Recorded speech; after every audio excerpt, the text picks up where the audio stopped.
To add policies to a project, first enter your project, then click on the Policies tab and the Add Policy button.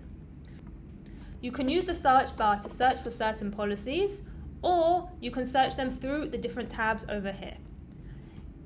If you aren't sure what a policy does, click on Examples to see an example of the policy. Once you find the policy you want, press Add to Project and the policy automatically appears in your project. Before activating your policy, you must configure it. To do so, click on the three dots and press Edit Policy. Each policy has a different configuration. Some may ask you to choose categories, others may ask you to fill in some details. You will also be able to choose between 2 to 4 actions the guardrail can take should it be violated. These types of actions depend on the policy. Here for PII, I can choose the categories that I want to block.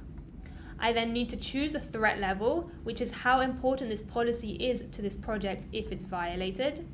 And then I can choose on the action. I've decided on override, and I'm going to personalize the message.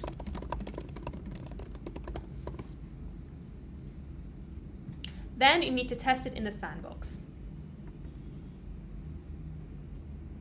Once you are happy with the policy's behavior, press Save Changes.